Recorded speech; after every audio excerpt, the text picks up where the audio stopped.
അംഗബലം വർദ്ധിപ്പിക്കുന്നതിന് വേണ്ടി ഗവൺമെൻറ് തീരുമാനിച്ചു.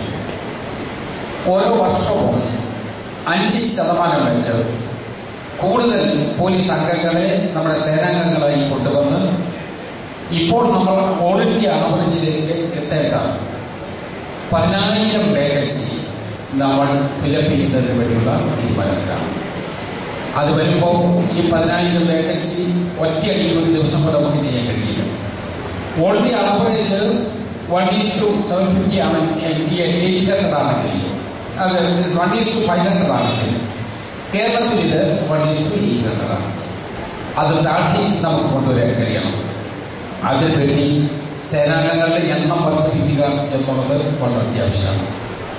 നമ്മുടെ പോലീസ് സേനയിൽ 54,000-ഓളം വരുന്ന പോലീസ് സേനയ്ക്കകത്ത് വനിതകൾ 10% ഉണ്ടാകണം എന്നുള്ളതാണ് നിർബന്ധം. പക്ഷെ നോക്കിയപ്പോൾ 2,700 അവരെത്തുന്നുള്ളൂ. ആ ഗ്യാപ്പ് നികത്തുന്നതിന് വേണ്ടിയുള്ള നടപടിയും ഗവൺമെൻറ് എടുക്കുന്നതാണ് എന്ന് ഓർമ്മിപ്പിക്കുകയാണ്.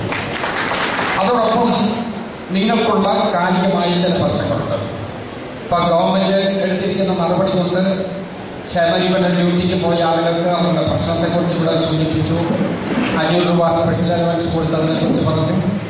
ഏറ്റവും അവസാനം കഴിഞ്ഞ പ്രാവശ്യം ബജറ്റ് സ്പീച്ചിനകത്ത് കേരള പോലീസിലെ എല്ലാ ആളുകളെയും ആരോഗ്യസ്ഥിതി മെച്ചപ്പെടുത്തുന്നതിന് വേണ്ടി ആരോഗ്യ ഇൻഷുറൻസ് സ്കീം ഗവൺമെൻറ് പദ്ധതിയായി അനൗൺസ് ചെയ്തിട്ടുണ്ട്.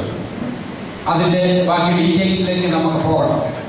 ആ ഡീറ്റെയിൽസിലേക്ക് പോയി ആരോഗ്യ ഇൻഷുറൻസ് പദ്ധതിക്കകത്തുള്ള കവറേജിൽ നിങ്ങളെ എല്ലാവരെയും ഉൾക്കൊള്ളിക്കുക എന്ന് തന്നെയാണ് ഗവൺമെൻറ് ആഗ്രഹം.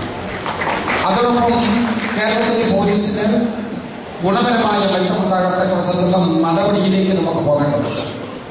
അതിന് ചില കാര്യങ്ങൾ കൂടി ഗവൺമെൻറ് ആലോചിക്കുന്നുണ്ട് എന്ന് മാത്രം ഞാൻ ഓർമ്മിപ്പിക്കുന്നു.